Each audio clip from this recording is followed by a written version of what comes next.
जय हिंद। आप सभी का स्वागत है आपके अपने चैनल लक्ष्य तक पर। अगर आप भी तैयारी कर रहे हैं सीटेट 2026 की परीक्षा की तो यह क्लास आपके लिए इम्पोर्टेंट होने वाला है।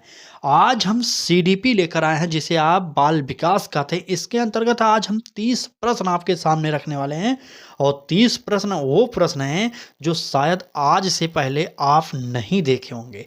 सबसे पहले आप प्रश्न देखिए, आप उसके बाद क्लास को आगे देखिएगा, ठीक है।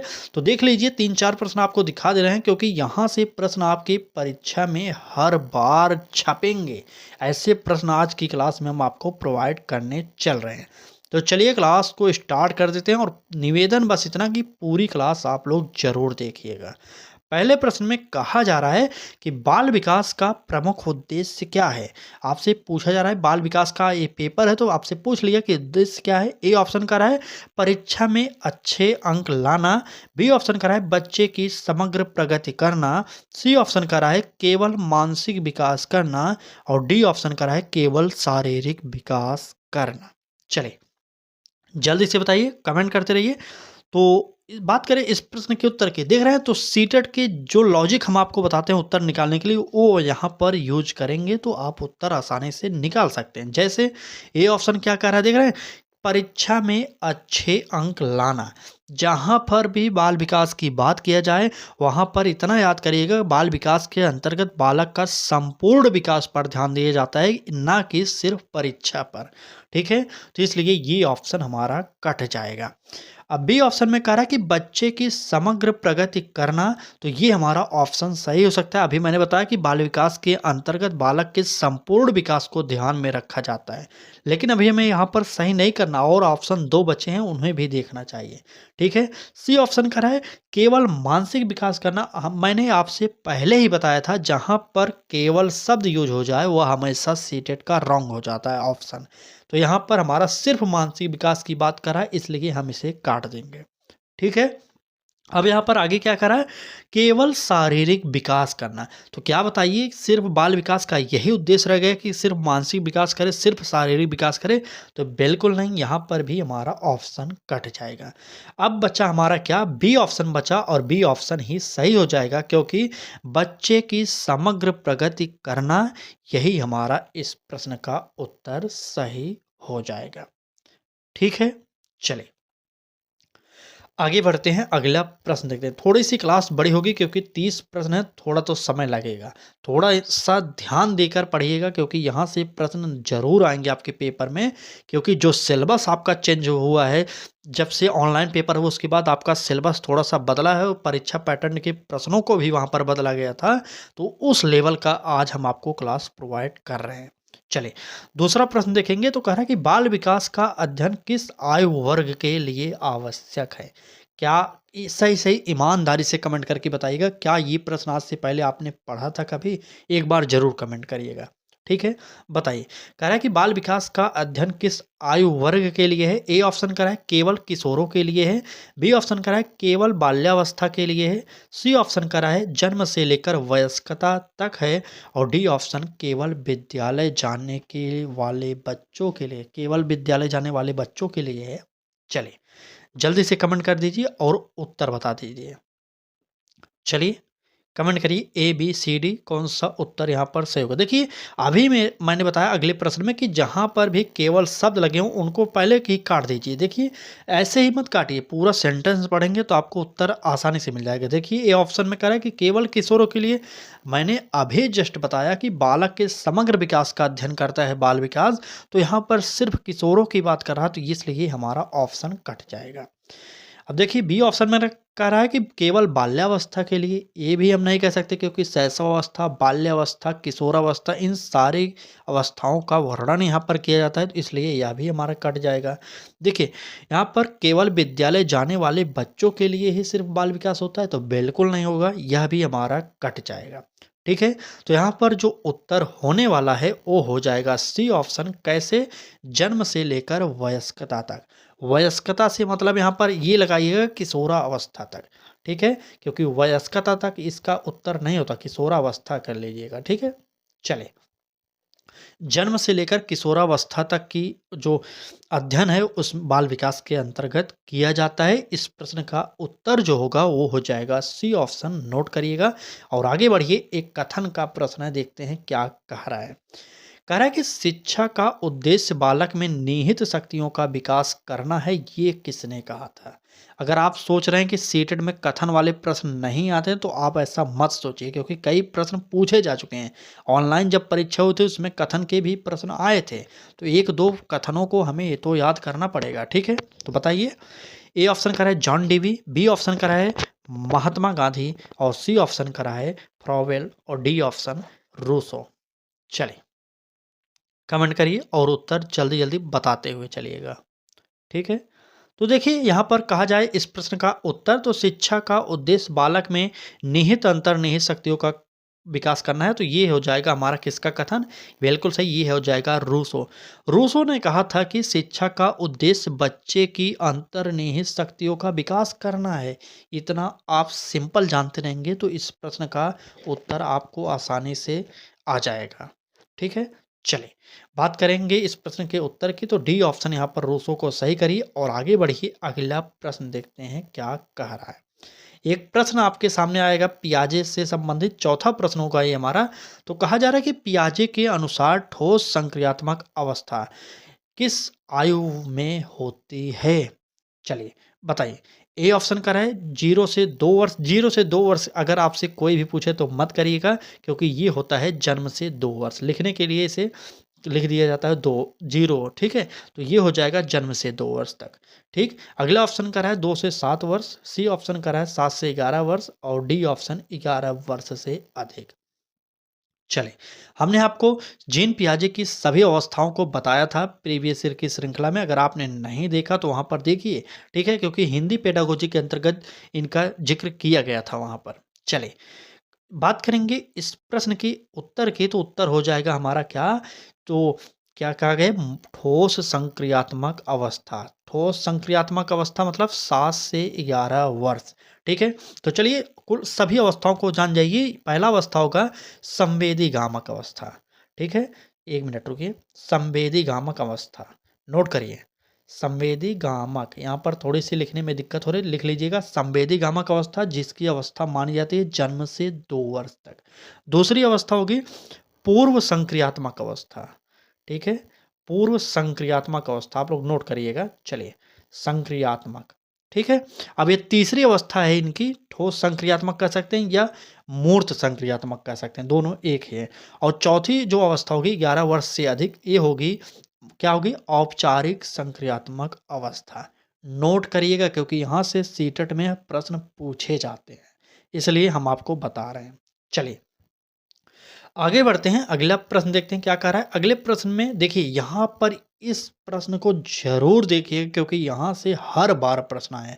आपसे विनम्र निवेदन करेंगे कि क्लास को मिस मत करिए, क्योंकि यह वह टॉपिक है जहाँ से आपके पेपर में हर बार प्रश्न आए।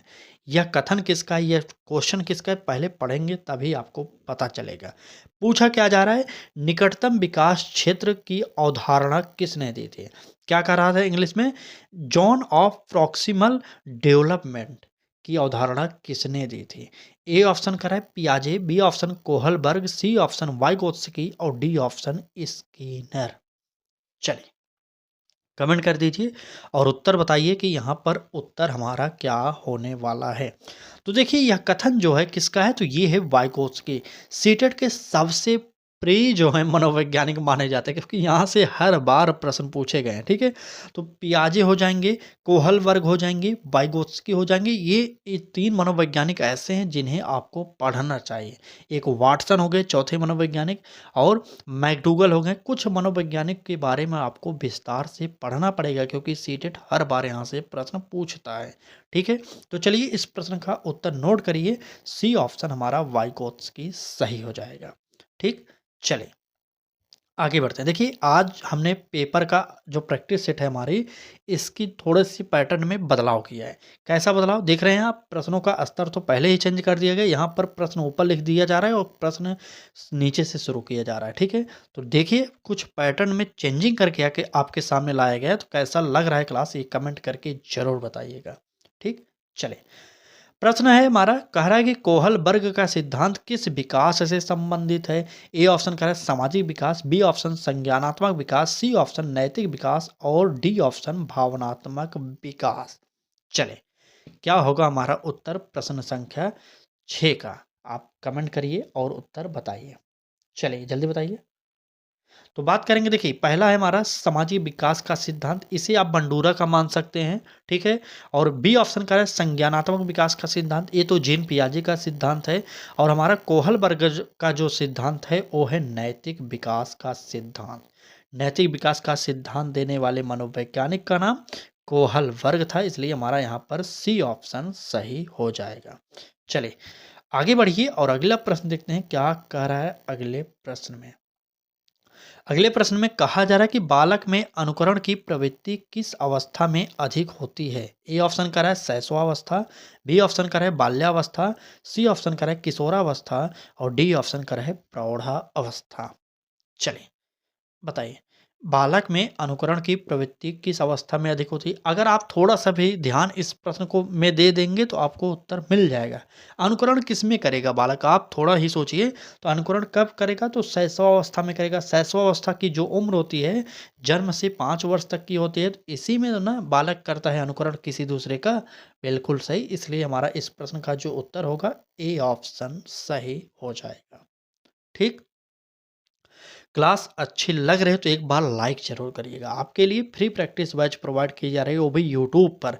कभी सीटेट की क्लासेस, कभी यूपी टेट की, कभी अदर एग्जाम की, सभी की तैयारी आपको कराई जा रही है। लेकिन इस समय वर्तमान में आपको सीटेट और यूपी टेट दोनों की क्लासेज हमारे चैनल पर मिल रही हैं, तो आप उसका लाभ लीजिए। लेकिन लाइक शेयर अपने मित्रों तक जरूर करते रहिएगा, ठीक है। चलिए बात करेंगे अगले प्रश्न की। प्रश्न संख्या हमारा 8 है। आज हम इस क्लास में 30 प्रश्न पढ़ने वाले हैं सीडीपी के, और ऐसे ऐसे प्रश्न हैं, यकीन करिए कि आप 50 प्रश्न, मतलब 50% ऐसे प्रश्न हैं जिन्हें आप देखे भी नहीं होंगे। मतलब 15 से 16 प्रश्न ऐसे हैं, ठीक है। चलिए सारे के सारे नए प्रश्न हैं। अगला प्रश्न देखिए, कह रहा है कि स्किनर का सिद्धांत किस पर आधारित है? बिल्कुल बहुत ही इंपॉर्टेंट है। ए ऑप्शन कर रहा है व्यवहारवाद, बी ऑप्शन कर रहा है संज्ञानवाद, सी ऑप्शन निर्माणवाद, डी ऑप्शन मानवतावाद। चलिए अब बताइए कि स्किनर का सिद्धांत किस पर आधारित है? चलिए किस पर आधारित है? देखिए मानवतावाद पर नहीं होगा। मानवतावाद के जनक कहे जाते हैं अब्राहम मैस्लो, ये आपको पता होना चाहिए। संज्ञानवाद का जनक अभी मैंने बताया कि पियाजे को कहा जाता है। लेकिन जो स्किनर का सिद्धांत था वो था हमारा व्यवहारवाद का सिद्धांत, ठीक है। व्यवहारवाद सिद्धांत पर आधारित था स्किनर का सिद्धांत, ये आप जानते रहिएगा, ठीक है। एकदम बिल्कुल सही, यहाँ पर हमारा ए ऑप्शन सही हो जाएगा इस प्रश्न का। और आगे बढ़ते हैं, अगला प्रश्न देखते हैं क्या कह रहा है अगले प्रश्न में। चलिए प्रश्न में कहा जा रहा है कि स्वप्रेरणा का अर्थ है। ए ऑप्शन कर रहा है बाहरी पुरस्कार के लिए कार्य करना, बी ऑप्शन कर रहा है भय से कार्य करना और सी ऑप्शन अपनी रुचि से कार्य करना और डी ऑप्शन दंड से बचने के लिए कार्य करना। स्वप्रेरणा किसे कहते हैं ये आपसे पूछा जा रहा है। चलिए कमेंट करिए और उत्तर बताते हुए चलिए जल्दी जल्दी। चलिए जल्दी बताइए। देखिए स्वप्रेरणा इसमें शब्द में ही उत्तर है। अगर आप थोड़ा सा भी ध्यान देंगे स्व मतलब क्या होता है, आप उत्तर दे देंगे तो इसका मतलब आप पढ़ रहे हैं अच्छे तरीके से। सीटेट की परीक्षा को ध्यान से पढ़िए और समझ कर पढ़िए, तभी आप पास कर सकते हैं। चलिए देखिए बाहरी पुरस्कार के लिए नहीं होता, स्व मतलब अपने ऊपर होता है। भय से करना ये गलत हो जाएगा। स्व मतलब होता है, मैंने अपना बताया ना, यहाँ पर लिख दिया गया अपनी रुचि से करना। स्व प्रेरणा मतलब अपनी रुचि से किसी भी कार्य को करना। तो यहाँ पर इस प्रश्न का उत्तर जो होगा वह हो जाएगा सी ऑप्शन सही, ठीक है। स्वप्रेरणा देखिए दंड से बचने का कोई मतलब नहीं होता, डी ऑप्शन काट दीजिए। इस प्रश्न का उत्तर आप लोग सी ऑप्शन को नोट करिए और आगे बढ़िए। अगला प्रश्न देखते हैं क्या कह रहा है। कह रहा है कि सीखने की सर्वश्रेष्ठ स्थिति कब होती है? ए ऑप्शन कह रहा है जब शिक्षक अधिक बोले, बी ऑप्शन कह रहा है जब विद्यार्थी सक्रिय हो और सी ऑप्शन कह रहा है जब विद्यार्थी शांत बैठे हो और डी ऑप्शन कह रहा है जब केवल गृह कार्य दिया जाए। कमेंट कर दीजिए उत्तर क्या होने वाला है हमारा इस प्रश्न का। चलिए प्रश्न संख्या 10 है, आप इसका उत्तर जल्दी से कमेंट करके दीजिए। देखिए यहाँ पर क्या करा है कि सबसे सीखने की सर्वश्रेष्ठ स्थिति कब होती है? देखिए ये ऑप्शन एकदम गलत है। देखिए कैसे कि जब शिक्षक अधिक बोले, अगर शिक्षक अधिक बोलता ही रहेगा तो विद्यार्थी कैसे सीखेगा? ठीक है, तो यहाँ पर हमारा गलत हो जाएगा। बी ऑप्शन करा है कि जब विद्यार्थी सक्रिय हो, बिल्कुल सही, यही हमारा उत्तर सही हो जाएगा, क्योंकि जब विद्यार्थी सक्रिय होगा तभी तो वो सर्वश्रेष्ठ तरीके से सीख सकता है। इसलिए इस प्रश्न का उत्तर आप लोग बी ऑप्शन को नोट करिए और आगे बढ़ जाइए। सी ऑप्शन क्यों कटा? देखिए कह रहा है कि जब विद्यार्थी शांत बैठे हों, जब शांत ही बैठे होंगे विद्यार्थी तो कैसे सीखेंगे? इसलिए यह हमारा ऑप्शन कट जाएगा। और डी ऑप्शन क्यों कटा? तो डी ऑप्शन में कहा जा रहा है कि जब केवल गृहकार्य दिया जाए, अगर सिर्फ गृहकार्य से ही बालक सीखेगा तो ये कैसे मुमकिन है बताइए आप? तो इसलिए हमने ये भी काट दिया। तो इस प्रश्न का उत्तर जो निकला हमारा वो क्या निकला? बी ऑप्शन सही हो जाएगा। ठीक, चलिए आगे बढ़ते हैं। अगला प्रश्न होगा, तो यहाँ से हमारा 11वां प्रश्न चालू हो रहा है। देखिए प्रश्न में कहा जा रहा है कि शिक्षण एक दो तरफा प्रक्रिया है, इसका अर्थ क्या है? ये शिक्षण के प्रश्न है। देखिए आप इसका उत्तर दीजिए। कह रहा है कि शिक्षण एक दो तरफा प्रक्रिया है, इसका अर्थ क्या है? ए ऑप्शन कह रहा है केवल शिक्षक पढ़ाता है, बी ऑप्शन कह रहा है केवल विद्यार्थी सुनता है, सी ऑप्शन कह रहा है शिक्षक और विद्यार्थी दोनों सक्रिय होते हैं, और डी ऑप्शन कह रहा है शिक्षक और विद्यार्थी दोनों निष्क्रिय रहते हैं। कमेंट करिए और उत्तर बता दीजिए कौन सा उत्तर यहाँ पर हमारा सही होने वाला है। चलिए कमेंट करिए, जल्दी से जल्दी कमेंट करते रहिए, क्योंकि क्लास थोड़ी सी बड़ी होने वाली है, क्योंकि 30 प्रश्न हमें पढ़ना है। और सीटेट के प्रश्नों को आप जानते हैं कि थोड़ा भी समय देंगे लेकिन समय लग जाता है। ठीक है, तो चलिए इस प्रश्न के उत्तर पर आते हैं, देखते हैं कितने लोग सही दे रहे हैं उत्तर। चलिए देखिए यहाँ पर क्या, पहले प्रश्न समझिए। प्रश्न कह रहा है कि शिक्षण एक दो तरफा प्रक्रिया है, इसका अर्थ क्या है? तो शिक्षण दो तरफा प्रक्रिया होती है ये आप जानते हैं। ए ऑप्शन में कह रहा है केवल शिक्षक पढ़ाता है, अगर केवल शिक्षक ही पढ़ाएगा विद्यार्थी पढ़ेगा ही नहीं तो शिक्षण की कोई मतलब ही नहीं हुई, इसलिए हमारा ए ऑप्शन कट जाएगा। अब बी ऑप्शन में कह रहा है कि केवल विद्यार्थी सुनता है, तो सिर्फ विद्यार्थी सुनता ही रहेगा तो वह सीखेगा कब, अगर मास्टर पढ़ाएगा ही नहीं। ठीक है, इसलिए यह हमारा कट जाएगा, क्योंकि केवल केवल है। ठीक है, अगर दोनों की बात एक ही सेंटेंस में किया जाए तो यह हमारा उत्तर होता, लेकिन ऐसा नहीं कहा गया है। यहाँ पर डी ऑप्शन भी कट जाएगा। क्यों कट जाएगा? देखिए कहा है कि शिक्षक और विद्यार्थी दोनों निष्क्रिय रहते हैं, अगर दोनों निष्क्रिय ही रहेंगे तो शिक्षण को दो तरफा प्रक्रिया क्यों कहा जाएगा? इसलिए यह भी हमारा कट जाएगा। अब जो हमारा सी ऑप्शन बच जाएगा वही उत्तर हो जाएगा। कैसे? कह रहा है कि शिक्षक और विद्यार्थी दोनों सक्रिय होते हैं। बिल्कुल, शिक्षक पढ़ाने के लिए सक्रिय रहे और विद्यार्थी पढ़ने के लिए सक्रिय रहे, तभी तो अच्छे से शिक्षण कार्य होता है। ठीक है, चलिए इस प्रश्न का उत्तर आप लोग सी ऑप्शन को नोट करिएगा और आगे बढ़ जाइए। अगला प्रश्न देखते हैं क्या कर रहा है। अगले प्रश्न में कहा जा रहा है कि समावेशी शिक्षा का उद्देश्य क्या है? तो समावेशी शिक्षा से यह प्रश्न है और आपसे इसका उद्देश्य ही पूछ लिया गया है।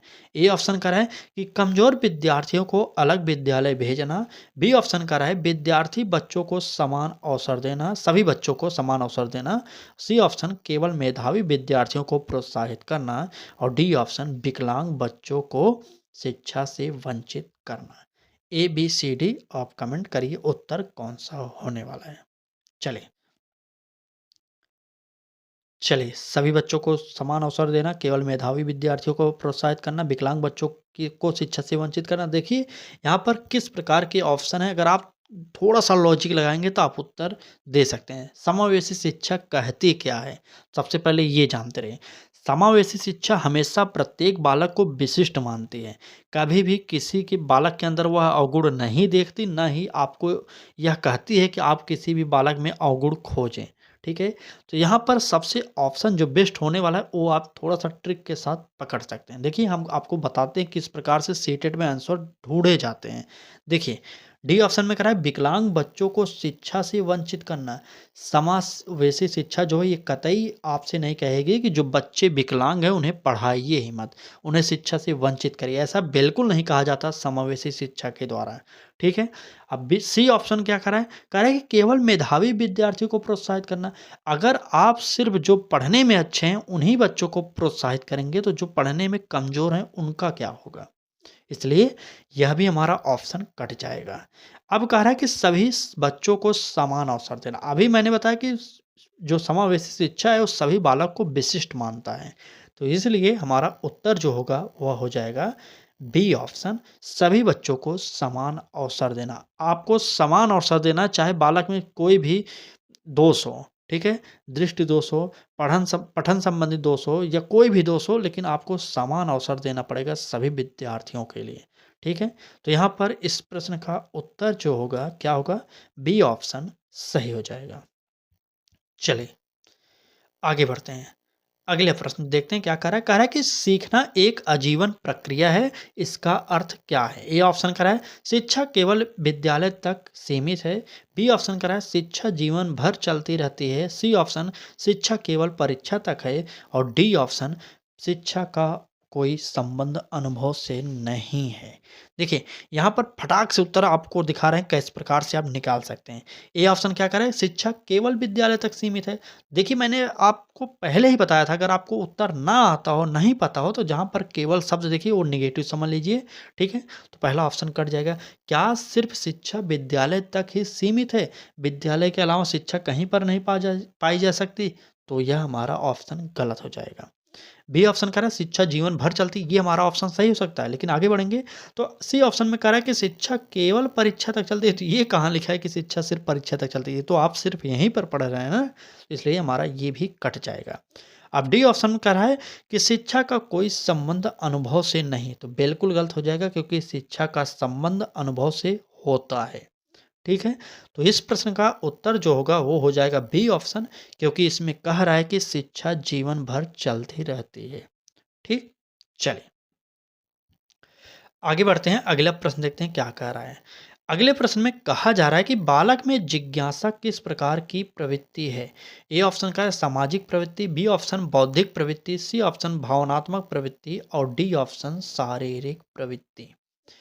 चलिए कमेंट करिए और उत्तर बताइए दीजिए कि बालक में जिज्ञासा किस प्रकार की प्रवृत्ति है। तो बालक में जिज्ञासा की बात कर रहा तो हमारा क्या होगा, बिल्कुल सही, हमारा हो जाएगा बौद्धिक प्रवृत्ति। जिज्ञासा का संबंध होता है बौद्धिक प्रवृत्ति से, इसमें डायरेक्ट उत्तर नोट करिए, बी ऑप्शन सही। और आगे बढ़ जाइए, अगला प्रश्न देखते हैं क्या कह रहा है।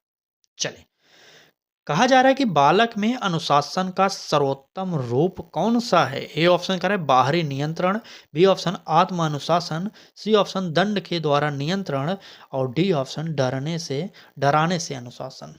चलिए डरने से नहीं होगा, डराने से होगा अनुशासन। चलिए बताइए बालक में अनुशासन का सर्वोत्तम रूप कौन सा है, कमेंट करिए एक बार। बिल्कुल सही। जितने भी लोग क्या देखिए बाहरी नियंत्रण से नहीं होगा अनुशासन, ये आप जानते हैं। दंड के द्वारा नियंत्रण नहीं कर सकते छोटे बच्चों को, ये आप जानते होंगे। और डी ऑप्शन कह रहा है डराने से अनुशासन, यह भी हमारा गलत हो जाएगा। इसलिए हमारा जो उत्तर होगा वह हो जाएगा आत्म अनुशासन। यहाँ पर बी ऑप्शन सही हो जाएगा। पेपर 1 और पेपर 2 दोनों के लिए यह क्लास होने वाले। सीटेट की जो भी क्लासेज हमारी सीडीपी की होंगी वो दोनों के लिए होंगी। हिंदी की जो होगी क्लासेज प्रीवियस ईयर के अलावा वो होगी दोनों के लिए। और जो एसएसटी की क्लासेज होगी आपको पता होगा कि उस पूरे रूप से होगी 6 to 8 मतलब मिडिल वालों के लिए, ठीक है? तो जुड़े रहिएगा, एक भी क्लास को मिस मत करिए, क्योंकि यहाँ से प्रश्न इस बार टपकने वाले हैं। आप थोड़ा प्रश्न को देखिए, आप परीक्षा पैटर्न को देखिए, आप समझ जाएंगे। चलिए आगे बढ़ते हैं। अगला प्रश्न देखते हैं, कह रहा है कि प्रेरणा का अर्थ है। ए ऑप्शन दंड देना, बी ऑप्शन काम करने की आंतरिक शक्ति, सी ऑप्शन थकान महसूस करना और डी ऑप्शन असफलता का डर। चलिए बताइए क्या प्रेरणा का अर्थ दंड देना हो सकता है? तो बिल्कुल नहीं होगा। थकान महसूस कराना ये बिल्कुल नहीं होगा, ठीक है? और असफलता का डर ये तो बिल्कुल नहीं होगा। इसलिए इस प्रश्न का उत्तर जो होगा वो हो जाएगा बी ऑप्शन काम करने की अतिरिक्त शक्ति, ठीक है? प्रेरणा का जो अर्थ होता है वो होता है काम करने की अतिरिक्त शक्ति। बी ऑप्शन सही करिए और आगे बढ़िए। 17वां प्रश्न देखते हैं जल्दी से क्या कह रहा है। कहा जा रहा है कि शिक्षक को विद्यार्थियों के प्रति कैसा व्यवहार रखना चाहिए। ए ऑप्शन करें कठोर, बी ऑप्शन उदासीन, सी ऑप्शन सहानुभूतिपूर्ण और डी ऑप्शन व्यंग्यात्मक। बताइए। शिक्षक को विद्यार्थियों के प्रति कैसा व्यवहार रखना चाहिए ये आपसे पूछा जा रहा है और उत्तर आप जल्दी से बताइए कौन सा होगा उत्तर। चलिए, ए बी सी डी उत्तर आप कमेंट करिए एक बार। तो यहाँ पर देखिए ए ऑप्शन क्या करें कठोर। अगर शिक्षक ही कठोर रवैया अपनाएगा विद्यार्थियों के प्रति तो विद्यार्थी जो हैं डरेंगे, वो सीखेंगे कैसे। इसलिए पहला ऑप्शन हमारा कट जाएगा। ठीक है। और क्या कहा जा रहा है बी ऑप्शन में। तो बी ऑप्शन में कहा जा रहा है कि उदासीन, तो बिल्कुल नहीं, उदासीन नहीं होगा, व्यंग्यात्मक होगा नहीं, हमारा हो जाएगा सहानुभूतिपूर्ण। ठीक है। इस प्रश्न का उत्तर आप लोग सी ऑप्शन को नोट करिए और एक बार रिक्वेस्ट इतना करेंगे, कमेंट करिए, बताइए कि क्या जो प्रश्न आपको प्रोवाइड किए जा रहे हैं ये लेवल सही है कि और हार्ड किया जाए या और कम किया जाए। एक बार ज़रूर बताइएगा। क्लास अच्छी लग रही हो तो लाइक करिए। आपके लिए फ्री प्रैक्टिस बैच यूट्यूब पर लॉन्च की गई है, तो इतना तो कर ही सकते हैं। ठीक है। चलिए, अगला प्रश्न देखते हैं। आनुवंशिकता से संबंधित प्रश्न है और पूछा जा रहा है बालक के विकास पर सबसे अधिक प्रभाव किसका होता है। ए ऑप्शन आनुवंशिकता का, बी ऑप्शन वातावरण का, सी ऑप्शन दोनों का संयुक्त प्रभाव और डी ऑप्शन इनमें से कोई नहीं। चलिए, 18वें प्रश्न का उत्तर कमेंट करिए और जल्दी से उत्तर बताइए। चलिए, थोड़ा सा स्पीड तेज करेंगे क्योंकि प्रश्न अभी अधिक हैं। 18 है यहाँ पर। 18वां प्रश्न ये है तो 30 प्रश्न है आज की क्लास के। चलिए, बताइए। बालक के विकास पर सबसे अधिक प्रभाव की बात किया जाए वो होगा आनुवंशिकता और वातावरण दोनों का होगा।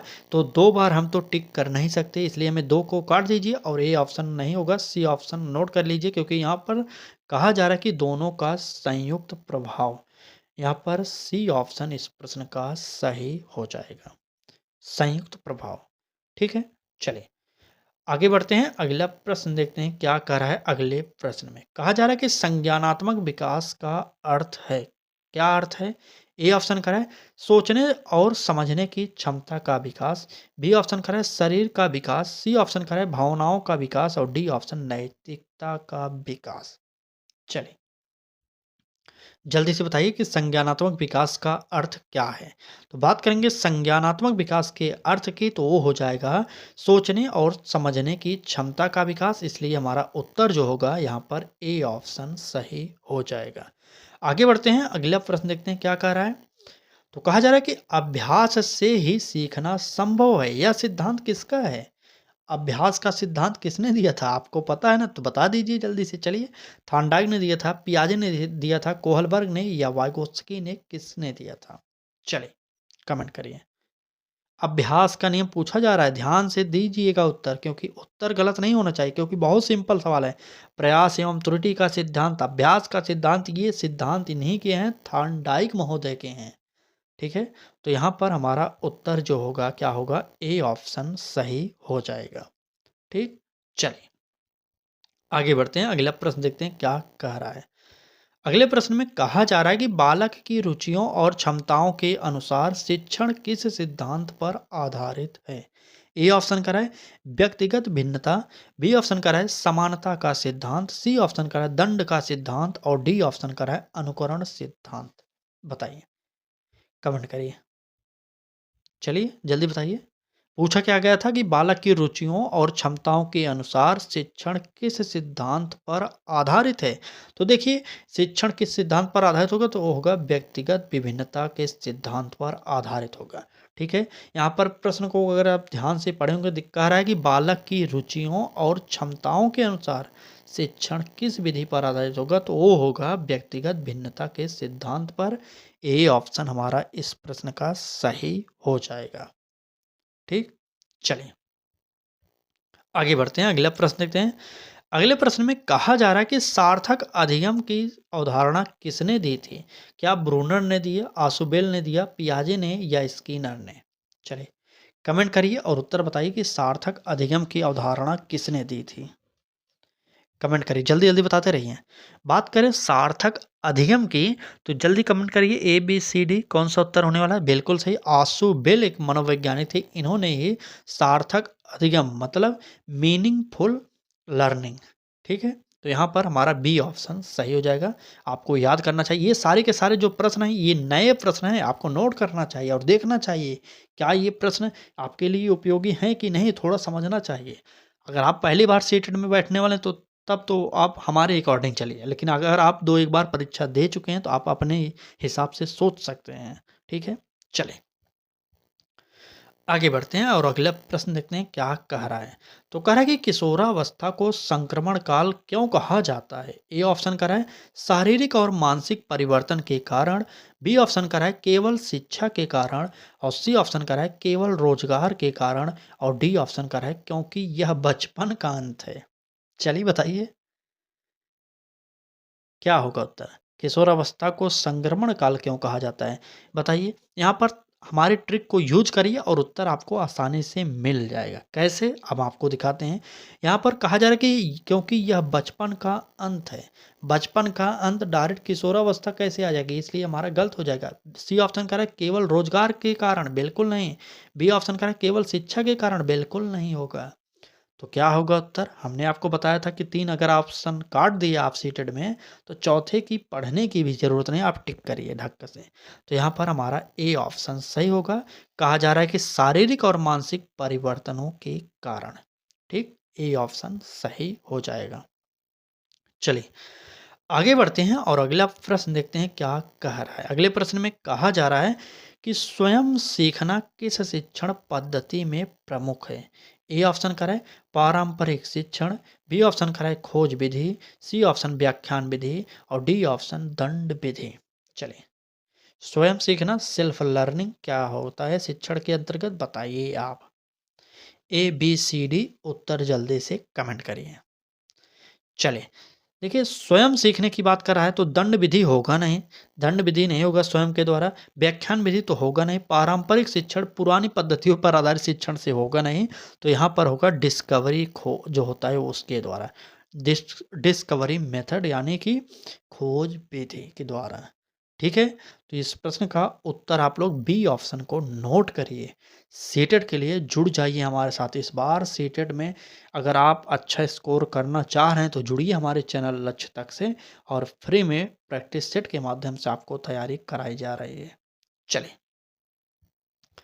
अगला प्रश्न देखते हैं क्या कह रहा है। अगले प्रश्न में कहा जा रहा है कि सीखने की बाधा क्या होगा, क्या होती है? देखिए पूछा जा रहा है सीखने की बाधा क्या होती है, जिसे इंग्लिश में क्या कहते हैं, लर्निंग बैरियर। ठीक है, चलिए, ए ऑप्शन कह रहा है जब विद्यार्थी रुचि से पढ़े, बी ऑप्शन कह रहा है जब वातावरण सहयोगी ना हो, सी ऑप्शन कह रहा है जब शिक्षक प्रेरक हो, और डी ऑप्शन कह रहा है जब अध्ययन सामग्री सरल हो। ए, बी, सी, डी आप उत्तर कमेंट जल्दी से कर दीजिए। चलिए, कौन-सा उत्तर होगा? 25वें प्रश्न का उत्तर आप जल्दी बताइए। तो बिल्कुल सही, देखिए कह रहा है कि सीखने की बाधा जब वातावरण सहयोगी ना हो, यही हमारा उत्तर होगा। अब आप काफ़ी लोग होंगे ऑप्शन पढ़े नहीं होंगे, आप टिक कर दिए होंगे तो गलत हो जाएगा। पढ़िए, हमने पहले ही पढ़ लिया था इसलिए हम उत्तर डायरेक्ट मार दिए। देखिए ए ऑप्शन में क्या करा है, जब विद्यार्थी रुचि से पढ़े। देखिए जब विद्यार्थी रुचि से पढ़ेगा ही, तो वहाँ पर सीखने की बाधा कहाँ से उत्पन्न होगी? तो बिल्कुल नहीं, इसलिए हमारा ये गलत होगा, क्योंकि ये सही था इसलिए हमें काटना पड़ेगा, ये सही होगा, पहले समझ जाइए। जब शिक्षक प्रेरक हो, अगर शिक्षक प्रेरक हो मतलब कि बच्चे को हमेशा प्रेरित करता रहे पढ़ने के लिए, तब तो बच्चा पढ़ेगा ही, तो जो सीखने की बाधा है वो कैसे बनेगी? नहीं बनेगी, इसलिए यह ऑप्शन सही होगा। कह रहा है कि जब अध्ययन सामग्री सरल हो, अगर अध्ययन सामग्री सरल होगी, तब तो बालक मन लगाकर पढ़ेगा। तो तब भी नहीं होगा यहाँ पर ऑप्शन क्योंकि ऐसा ही है। हमें चुनना था क्या? बिल्कुल सबसे बेस्ट ऑप्शन मतलब क्या होगा? चलिए बताइए। 25वें का कौन-सा उत्तर होगा? देखिए, जब शिक्षक प्रेरक हो, बिल्कुल मैंने 3 ऑप्शन को बता दी, तो यहाँ पर कहा जा रहा है कब बनेगा सीखने की बाधा, जो लर्निंग बैरियर होता है कब बनता है, जब वातावरण सहयोगी ना हो। अगर बालक पढ़ना चाह रहा है तो वहाँ पर कोई खेल रहा है तो बालक का मन भटकेगा, अगर नहीं तो वहाँ पर कोई साउंड आवाज़ आ रही है तब भी बालक का मन भटक जाएगा। तो इस प्रकार से कह सकते हैं हम कि आपको जिस माहौल में ढाला जाएगा उस माहौल में ढल सकते हैं। वाटसन ने एक बहुत ही महत्वपूर्ण कथन को कहा था कि आप मुझे कुछ बच्चे दे दीजिए, जैसे 5 बच्चे दे दीजिए। वो वाटसन का कथन है, ये मेरा नहीं है। उन्होंने कहा था आप जो भी बोलेंगे हम उस बच्चे को बना देंगे। आप वकील कहो मैं बना दूँगा, डॉक्टर कहिए मैं बना दूँगा, पुलिस कहिए मैं बना दे दूँगा, चोर कहिए मैं बना दूँगा। एक ही बालक को जो कहेंगे आप वह बना देंगे। कैसे बनाएगा? क्योंकि वाटसन का समाज विकास का सिद्धांत था, ठीक है? तो वाटसन ने कहा उसे उसी सामाजिक माहौल में ले जाएँगे जो आप कहेंगे बनाने के लिए। अगर बच्चा जैसे चोर है, अगर आप कहेंगे वो पुलिस बनाने के लिए, हम उसका माहौल चेंज करेंगे शुरुआत से ही, तो वह बालक सुधर जाएगा और वह बन जाएगा पुलिस। ठीक है? ये वाटसन का कथन है, हम आपको थोड़ा-सा विस्तार से समझा दिए इसको, ठीक है? तो यहाँ पर बी ऑप्शन को नोट करिए और आगे बढ़ जाइए। अगला प्रश्न देखिए क्या कह रहा है। चलिए। अगले प्रश्न में कहा जा रहा है कि शिक्षक का सबसे महत्वपूर्ण गुण क्या है? ए ऑप्शन कठोरता, बी ऑप्शन अधिकार जताना, सी ऑप्शन सहानुभूति और समझ, डी ऑप्शन डराना। तो चलिए हम फट से उत्तर इसको बता देते हैं। क्या कह रहा है ए ऑप्शन में? कह रहा है कि कठोरता, अगर शिक्षक कठोर रहेगा तो बालक को समझेगा नहीं, उसे मारेगा ही ज़रूर, तो बालक पढ़ेगा नहीं, डरेगा, इसलिए हमारा ए ऑप्शन कट जाएगा। बी ऑप्शन में कह रहा है कि अधिकार जताना, किस प्रकार का अधिकार? भाई यहाँ पर अधिकार की बात ही नहीं किया जा रहा है, इस प्रकार से ये कट जाएगा। आप बच्चे को डरा नहीं सकते इसलिए हमें यह काटना पड़ेगा, तो उत्तर हो जाएगा हमारा सी ऑप्शन सहानुभूति और समझ। बच्चों के प्रति आपको सहानुभूति रखनी पड़ेगी और बच्चों को समझना भी पड़ेगा, तभी आप एक बेस्ट टीचर होंगे। क्योंकि छोटे बच्चे होंगे 6 टू 8 में, आप समझ रहे हैं किस प्रकार की उम्र के होते हैं, प्राइमरी में किस प्रकार की उम्र के होते हैं, ये तो छोटे बच्चों के अंतर्गत आते हैं ना, इसलिए हमारा ये प्रश्न का उत्तर सी ऑप्शन सही हो जाएगा। चलें। अगले प्रश्न देखते हैं। तो अगले प्रश्न में कहा जा रहा है कि कक्षा में अनुशासन बनाए रखने का सर्वोत्तम तरीका क्या है? दंड देना होगा, विद्यार्थियों की रुचि अनुसार गतिविधियां कराना, या चिल्लाना, या गृहकार्य बढ़ाना। चलिए, थोड़ा सा लॉजिक लगाइए, आप उत्तर फट से दे सकते हैं। क्या कह रहा है? दंड देना। अगर आप भाई कक्षा में अनुशासन कक्षा में बनाना चाह रहे हैं, क्लास में अनुशासन किस प्रकार से बनाएँगे? क्या दंड देकर? बिल्कुल नहीं, दंड देना अलाउ नहीं है बच्चों को, ये आप जानते रहिएगा। और क्या कह रहा है? चिल्लाकर, चिल्लाने से क्या अनुशासन बनेगा? बच्चे तो डर ही जाएँगे, तो आप डरा नहीं सकते बच्चों को, यह भी कहता है हमारा एनसीटी, ठीक है? और जो होगा डी ऑप्शन गृहकार्य बढ़ाना, अगर गृहकार्य बढ़ा देंगे तो बच्चा कैसे अनुशासित रहेगा ये आप बताइए। गृहकार्य तो घर के लिए होता है ना, तो इसलिए हमारा ये भी ऑप्शन कट जाएगा। अब बी ऑप्शन बचा, यही हमारा उत्तर हो जाएगा। कह रहा है कि विद्यार्थियों की रुचि अनुसार गतिविधियां कराना, तो बिल्कुल सही। तो रुचि अनुसार विद्यार्थियों की अगर आप गतिविधि कराएंगे, पढ़ाएंगे, लिखाएंगे, खिलाएंगे, कुदाएंगे, तो बालक खुद ही अनुशासित रहेगा। ठीक है, इस प्रश्न का उत्तर बी ऑप्शन सही हो जाएगा। चलिए, अगले प्रश्न। अगले प्रश्न में कहा जा रहा है कि शिक्षण प्रक्रिया का प्रारंभ कहाँ से होता है? ए ऑप्शन का है शिक्षक के उद्देश्य से, बी ऑप्शन का है विद्यार्थी के पूर्व ज्ञान से, सी ऑप्शन पुस्तक से, और डी ऑप्शन पाठ्यक्रम से। तो इतना जानते रहिएगा, क्यों शिक्षण का आरंभ अगर देखा जाए तो पाठ्यक्रम से नहीं होगा, पुस्तक से होगा नहीं, शिक्षक के उद्देश्य की, यहाँ पर शिक्षण होता तो एक प्रकार से सही हो सकता था, लेकिन यहाँ पर शिक्षक की बात करा है, टीचर के उद्देश्य से क्या होता है? बिल्कुल नहीं होगा, यहाँ पर हमारा बी ऑप्शन होगा। क्यों? क्योंकि विद्यार्थी के पूर्व ज्ञान से ही शिक्षण प्रक्रिया आपको स्टार्ट करनी पड़ेगी। बालक क्या क्या जानता है उसी से रिलेटेड आपको पढ़ानी पड़ेगी पहले, ठीक है? धीरे धीरे आप स्तर ऊंचा करते हैं, इसलिए इस प्रश्न का उत्तर आप लोग बी ऑप्शन नोट कर लीजिए। समझ तो आ रहा है ना? क्लास कैसी लग रही है? एक बार ये कमेंट करके बताइए। चलिए, देखते हैं कितने लोग हमारे साथ सीटेट की तैयारी फ्री में करना चाह रहे हैं। जो भी लोग चैनल को सब्सक्राइब कर रहे हैं, एक बार कमेंट करके बता दीजिए कि हाँ सर, हमें तैयारी करनी है। ठीक है? चलिए, अगला प्रश्न। अगला प्रश्न में कहा जा रहा है कि प्रागामी मूल्यांकन का उद्देश्य है। ये मूल्यांकन से संबंधित प्रश्न है। तो देख रहे हैं कि हर टॉपिक से आपको प्रश्न प्रोवाइड किए जा रहे हैं, क्योंकि सीटेट है भाई, हल्के में मत लीजिएगा। 25 लाख लोग फार्म डालते हैं तो मात्र 3 लाख पास होते हैं। तो आप हल्के में ले रहे होंगे। जो लोग दिए हैं ना उनको पता होगा रिजल्ट कितना ख़राब आता है सीटेट का। और जो लोग नहीं दिए पहली बार दे रहे हैं तो भाई आपसे विनम्र निवेदन करेंगे, सीटेट को पास करना है तो रेगुलर प्रैक्टिस करिए, अधिक से अधिक प्रश्नों से रूबरू होइए, परिचित होइए, समझिए पैटर्न को, तभी आप पास हो सकते हैं। ठीक? बताइए प्रगामी मूल्यांकन, क्या अंतिम निर्णय लेना होगा? क्या सीखने में सुधार करना होगा? क्या विद्यार्थियों को डराना होगा या रैंक निर्धारित करना? क्या होता है? उत्तर बता दीजिए। चलिए चलिए, हमने आपसे पहले ही बताया था कि रैंक निर्धारित नहीं कर सकते, बच्चों में अंतर नहीं कर सकते, इसलिए हमारा गलत हो जाएगा। रैंक रैंक मतलब जान रहे हैं, परीक्षा में अंक किसने कम लाए, किसने ज़्यादा लाए, ये आप नहीं बता सकते किसी से, ठीक है? छोटे बच्चों के अकॉर्डिंग। बी ऑप्शन करें विद्यार्थी को डराना, ये तो डराएँगे कैसे? हमने आपसे पहले ही कहा था कि जो आरटीई एक्ट है इसका उल्लेख नहीं करता डराने के लिए, ठीक है? आपको पता होना चाहिए। चलिए, शिक्षा का अधिनियम 2009 में आया था, 10 में लागू हुआ था, बिल्कुल सही। बी ऑप्शन नोट करिए यहाँ पर। चलिए आगे बढ़ जाइए। देखिए क्लास की स्पीड थोड़ी-सी तेज़ हमने इसलिए कर दी क्योंकि आप में से काफ़ी लोग ऐसे हैं जो बोल रहे थे क्लास बहुत लंबी हो रही है। तो क्लास लंबी तो होगी भाई, 30 प्रश्न हम आपके लिए लाए हैं, वो भी बेहतरीन तरीके से व्याख्या के साथ प्रोवाइड किया जा रहा है। तो चलिए बढ़ते हैं अगले प्रश्न पर। यह हमारा क्लास का आखिरी प्रश्न है और इम्पोर्टेंट बहुत ज़्यादा है। कह रहा है कि बालक की सीखने की गति समान क्यों नहीं होती? ए ऑप्शन करा है क्योंकि सबकी क्षमता और वातावरण अलग होता है। बी ऑप्शन करा है क्योंकि शिक्षक समान नहीं होते। सी ऑप्शन करा है क्योंकि पाठ कठिन है।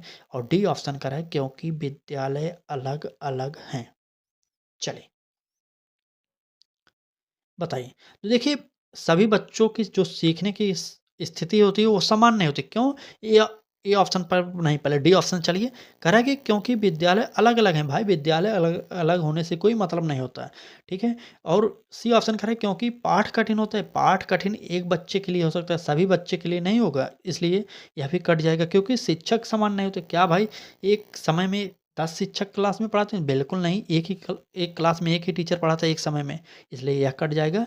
हमारा यहाँ पर ए ऑप्शन सही होगा। क्यों सही होगा? कह रहा है कि क्योंकि सबकी क्षमता और वातावरण अलग-अलग होती है। समझ गए ना? इस प्रकार से आपको सीटेट के प्रश्नों को सॉल्व करना पड़ेगा। ठीक है? तो चलिए आज की क्लास में बस इतना ही था। क्लास कैसी लगी ये कमेंट करके ज़रूर बताइएगा। अच्छी लगी हो तो लाइक करिएगा और अपने मित्रों तक शेयर ज़रूर करिएगा। चैनल पर पहली बार आए थे इस क्लास को देखने तो चैनल को सब्सक्राइब करके बेल आइकन को भी ऑन करिएगा। क्योंकि जब भी टीचिंग एग्ज़ाम्स की बात की जाएगी तो लक्ष्य तक सबसे ऊपर रहेगा फ्री शिक्षा प्रोवाइड कराने में। ठीक है? तो चलिए, आज की क्लास में बस इतना ही था। कल फिर मिलेंगे एक नई क्लास के साथ, तब तक के लिए धन्यवाद।